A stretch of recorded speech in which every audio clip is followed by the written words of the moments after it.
नमस्कार, मैं विवेक eternal education पे आप सबका स्वागत करता हूँ। अनेक शब्दों की एक शब्द का ये आखिरी सीरीज है और यूपी की परीक्षा में आए हुए प्रश्नों का संकलन मैंने पिछली वीडियो में किया था। जो प्रश्न बचे रह गए थे और जो बच्चे रह गए थे उनकी प्रैक्टिस के लिए मैंने ये सेट तैयार किया हुआ है। इसको पढ़ने के बाद आपका कंप्लीट हो जाएगा। इस यूपी के एग्जाम्स में आए हुए सारे अनेक शब्दों के लिए एक शब्द कवर हो जाएंगे। फिर इसके बाद आपको एक्स्ट्रा कुछ नहीं पढ़ना पड़ेगा। आप पिछला आरओ और यूपी के एग्जाम में आए हुए पिछली वीडियो, 2 वीडियो और 3 वीडियो और इसको देख लेंगे तो ये कंप्लीट हो जाएगा ये टॉपिक और पूरा समझ में आ जाएगा। तो चलिए क्वेश्चंस को शुरू करते हैं। पहला है धूतों। यहाँ धूतों नहीं लिखा हुआ है, ध्यान से पढ़िएगा। धूतों है, धूतों अर्थात जीवों द्वारा होने वाला दुख को क्या कहते हैं? तो इसके द्वारा होने वाला दुख क्या कहलाता है? अधिभौतिक। ये देखिए यूपी की 2017 के एग्जाम में पूछा गया था। अगले प्रश्न पे आते हैं। पर्वत की तलहटी को क्या कहते हैं? पर्वत की तलहटी को उपत्यका कहते हैं। ये लेखपाल 2015 के एग्जाम में पूछा गया था। अब मैंने अभी तक पिछली वीडियोज में मैंने कौन से एग्जाम में आए हुए क्वेश्चन से वो मेंशन नहीं किया था, तो अभी स्पेसिफिक भी मेंशन कर दिया कि ये किस एग्जाम में पूछा गया था। तो आप कार्नर में ये सब देख सकते हैं। अगले प्रश्न पे आते हैं। अगला प्रश्न है जिसका मतलब अनेक शब्द के लिए एक शब्द इसके लिए बताना है कि जिसका संबंध इतिहास से हो उसे क्या, उसके लिए एक शब्द क्या होगा? तो उसके लिए एक शब्द होगा ऐतिहासिक, जिसका संबंध इतिहास से हो। अगले में आते हैं जो काम करना कठिन हो। तो जो काम करना कठिन हो उसके लिए एक शब्द होता है दुष्कर। दुष्कर का मतलब होता है जो काम करना कठिन हो। ये यूपी कांस्टेबल के 2018 के एग्जाम में पूछा गया था। बलिदान की भावना के प्रेरक होते हैं। बलिदान की भावना से प्रेरित भी होते हैं तो उनको क्या कहते हैं? वो देशभक्त होते हैं। जो देशभक्त होते हैं वो बलिदान देने के लिए हमेशा तैयार रहते हैं। जो देखने के योग्य हो, जो देखने योग्य हो वो दर्शनीय कहलाएगा। अगले प्रश्न पे चलते हैं। अभी अभी जन्म लेने वाले को क्या कहते हैं? तो आपने सुना होगा, हर जगह पढ़ा होगा कि नवजात शिशु। तो अभी अभी जन्म लेने वाले को नवजात कहते हैं। अगला है जिसे यह न जान पड़ता हो कि क्या करूं और क्या ना करूं। तो जिसको यही नहीं पता क्या करूं क्या ना करूं तो उसके लिए एक शब्द बनाया गया है किम कर्तव्य विमूढ़। ये कांस्टेबल में पूछा गया था, पीजीटी के 2010 के एग्जाम में पूछा गया था। अगले प्रश्न पे आते हैं।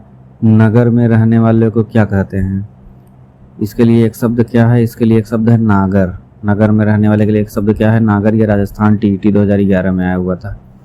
जिसका कोई आकार न हो। तो जिसका कोई आकार न हो उसे निराकार कहते हैं। यह हाई कोर्ट के ग्रुप डी के मेंस में पूछा गया हुआ प्रश्न है। अगले प्रश्न पे आते हैं। जो पर्वत पर रहने वाला हो इसके लिए एक शब्द क्या होगा? तो जो पर्वत पर रहने वाला है वो क्या हो जाएगा? पर्वतीय। बस आप पढ़ने में हमेशा ध्यान रखिएगा। कभी ये देखिए इसमें पावतीय लिखा है। जब हम जल्दबाजी में परीक्षा में हल कर रहे होते हैं तो कभी कभी जल्दबाजी में पहला दूसरा में ही कुछ ऐसा ऑप्शंस मिलते हैं जिसमें हम कंफ्यूज होकर उनको टिक कर देते हैं, तो वो बाद में दिक्कत कर जाते हैं। बात पूरे नहीं पढ़ते और ध्यान उतना नहीं रहता, कहीं ना कहीं ऐसी मिस्टेक हो जाती है और जो इस तरीके की गलतियां होती हैं यही सिलेक्शन को रोक देती हैं। जो शब्दांश किसी शब्द के अंत में जुड़कर नया शब्द बनाते हैं तो उन्हें क्या कहते हैं? अब ध्यान दीजिएगा, जो शब्द के अंत में जुड़ता है वो प्रत्यय होता है और जो शब्द के शुरुआत में जुड़ता है वो आपका उपसर्ग हो जाता है। तो इसको हमेशा ध्यान रखिएगा। निश्चित रूप से घटित होने वाले को क्या कहते हैं? तो जो निश्चित रूप से घटित हो उसको कहेंगे भावितव्य। अब यहाँ पे ये गड़बड़ हो गया है, ए और डी हाँ एक जैसे ही हैं, तो ये गड़बड़ हो गया है। ये भावितव्य होता है जो अवश्य होने वाला हो, मतलब निश्चित रूप से घटित होने वाले को। अगले प्रश्न पे आते हैं। जो बहुत मंद गति से कार्य करता हो। तो बहुत मंद गति से कार्य करने वाले को मंथर कहा जाता है। अब इसमें देखिए शब्दों पे ही हिंदी में पूरा खेल है। शब्दों को आप जब पढ़िए ध्यान से पढ़िए। कि मंथर की जगह मंथरा पढ़ लें तो गड़बड़ हो जाए सब। अगले प्रश्न पे आते हैं, वाक्य खंडों को अलग अलग करके उनका संबंध बनाने को क्या कहते हैं? वाक्य खंडे को अलग अलग करना क्या हो जाएगा? वाक्य विग्रह। एक साथ जोड़ना संग्रह, अलग करना विग्रह। पश्चिम और उत्तर दिशाओं के मध्यस्थ कोण को क्या कहते हैं? तो जो पश्चिम और उत्तर की दिशा के मध्य होता है वो आपका वायव्य कोण है, इसको भी ध्यान में रखिएगा। उचित अनुचित का ज्ञान रखने वाला कौन होता है? उचित अनुचित का ज्ञान जिसको होता है उसे हम विवेकी कहते हैं। सोने के गहने बनाने वाला सभी को पता होगा, सुनार कहा जाता है। ये हाई कोर्ट की परीक्षा में ग्रुप डी के एग्जाम में पूछा गया था। किसी साहित्यिक कृत की समालोचना करने वाला, यहाँ ध्यान से पढ़िए, समालोचना करने वाला, तो जो किसी भी कृत की समालोचना करता हो वो आपका समीक्षक हो जाता है। अगले प्रश्न पे आते हैं, अपना मंतव्य साधने वाला, जो सिर्फ अपना मंतव्य साधे वो स्वार्थी हो गया। अगले पे आते हैं, जो सिद्ध या पूरा किया जा सके, तो जो सिद्ध या पूरा किया जा सके उसको, इसके लिए एक शब्द क्या बनाते हैं? साध्य। ये जूनियर एडेड 2021 के एग्जाम में पूछा गया था। जो दोहराया न गया हो, इसके लिए एक शब्द क्या होगा? जो दोहराया न, अनावर्त। अब इसमें सब सिर्फ शब्दों में हेर फेर है, अनागत, अनावृत, अनावर्त, अनवगत। अब इसमें कंफ्यूजन हो जाएगी, तो जो शुद्ध शब्द है और सही शब्द है वो है अनावर्त आपका। अगले पे आते हैं, लौट कर आया हुआ के लिए एक शब्द क्या है? लौट के आया हुआ के लिए एक शब्द है प्रत्यागत। अगला देखते हैं, समस्त पृथ्वी से संबंध रखने वाले के लिए एक शब्द क्या है? तो वो इसके लिए एक शब्द क्या है? सार्वभौमिक। अगला देखते हैं, किसी शुभ कार्य को विधि विधान और श्रद्धा पूर्वक करने को क्या कहते हैं? विधि विधान और श्रद्धा पूर्वक करने के लिए एक शब्द बनाया गया है, अनुष्ठान।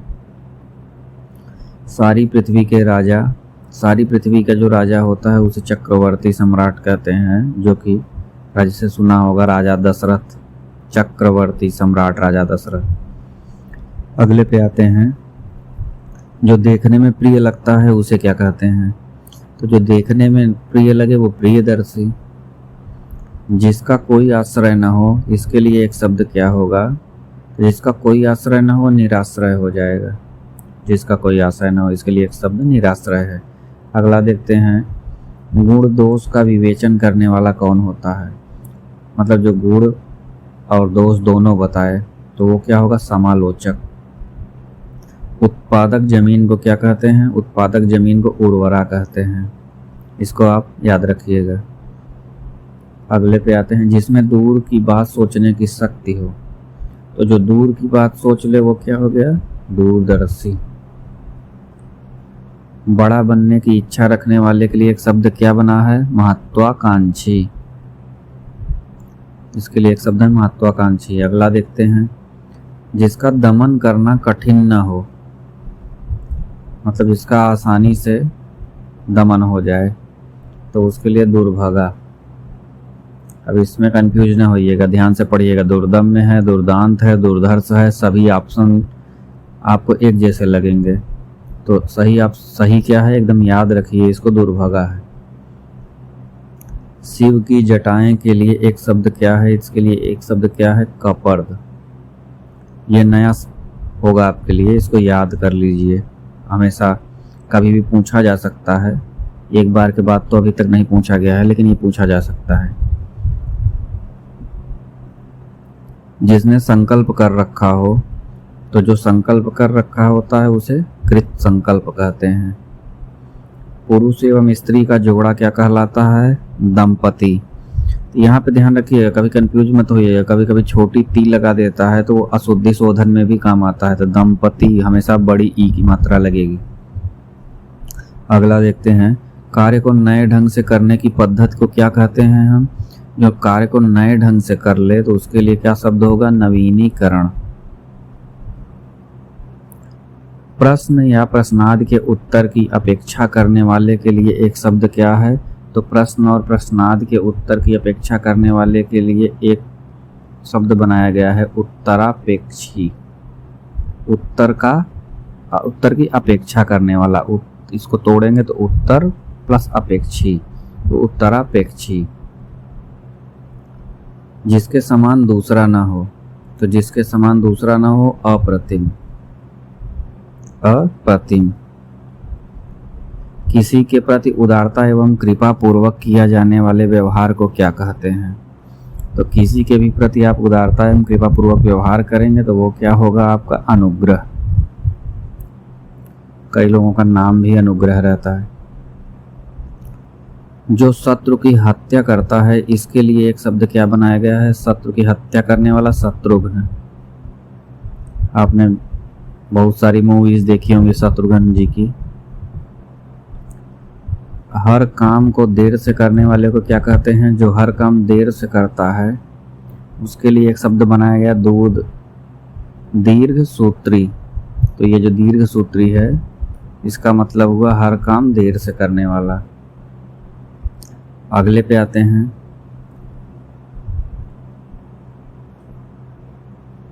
अगला है अनुशासनात्मक कार्यवाही की प्रक्रिया के फलस्वरूप पद से नीचे उतर जाने को क्या कहते हैं? तो ये पदावनति होता है। पद से अवनति हो गई, नीचे आ गए।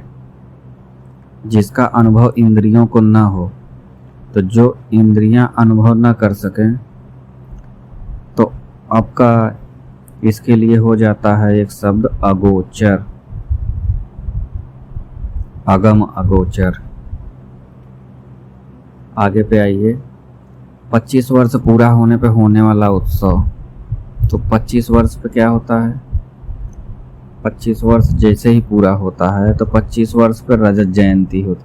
अच्छा, ये बड़ा कंफ्यूजिंग हो जाता है। 25 लोग सोचते हैं 50 वर्ष पे रजत जयंती। ऐसा कुछ नहीं है, ये 25 वर्ष पे है। 25 वर्ष पे रजत जयंती। स्वर्ण जयंती जो है आपका, ये 50 वर्ष पे होता है और शताब्दी 100 पे।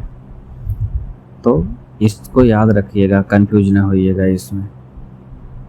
जो व्यर्थ की बातें करता हो तो वाचाल हो गया। ये दोनों ऑप्शन में वही है, इसमें टाइपिंग में मिस्टेक हो गया है। ये वाचाल होगा इसका एक शब्द। पूछने योग्य जो होता है उसके लिए एक शब्द क्या बनाए? तो पच्छा, पर्यवसान, पृष्ठपेषण, ये नहीं है, पृष्ठव्य है। ये है इसका एक शब्द। अगला देखते हैं। जिसे कठिनाई से जीता जा सके, मतलब जिसको जीतने में बहुत कठिनाई हो, कठिनाई से जीता जा सके, तो वो दुर्जेय हो गया। बहुत कठिनाई से जीता जा सकने वाला। बुरी दशा के लिए एक शब्द क्या है? ये सभी को पता होगा, दुर्दशा हो जाती है। गलत काम करेंगे दुर्दशा हो जाएगी। अगले पे आते हैं। इम्तहान लेने वाला। इम्तहान लेने वाले के लिए एक शब्द क्या बनाया गया है? तो वो आपका परीक्षक हो गया।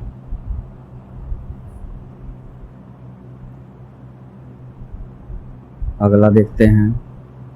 जो सदा दूसरों पर संदेह करता है, तो हमेशा संदेह करने वाले के लिए एक शब्द क्या है? शंकालु। हमेशा शंका में, हर चीज पे शंका। आय व्यय के आंकड़ों की जांच करने वाले को क्या कहते हैं? तो जो आय व्यय की आंकड़ों की जांच करे उसे अंकेक्षक कहते हैं। एक शब्द क्या है? अंकेक्षक। 50 वर्ष पूरा करने के उपलक्ष्य में होने वाला उत्सव क्या है? तो अभी आपको बताया कि 50 वर्ष पूरा होने के उपलक्ष्य में क्या है? ये है आपका, कहाँ गया? रजत जयंती, स्वर्ण जयंती, हाँ माफ कीजिएगा, स्वर्ण जयंती 50 वर्ष, ये 25 वर्ष, शताब्दी आपका जानते ही हैं 100 वर्ष पे। अब आते हैं अगले पे। कष्ट से संपन्न होने वाले के लिए एक शब्द क्या है? तो जो कष्ट से संपन्न होगा वो कष्ट साध्य होगा। कष्ट से सधने वाला। गोद में सोने वाली स्त्री के लिए एक शब्द क्या है? तो गोद में सोने वाले स्त्री के लिए अंक सायनी। अंक माने गोद होता है, अंक में सोने वाली, तो अंक सायनी। वह भाई जो अन्य माता से उत्पन्न हुआ हो, उसके लिए एक शब्द क्या है? तो जो अन्य माता से उत्पन्न हुआ हो उसके लिए एक शब्द हो जाता है अन्योदर।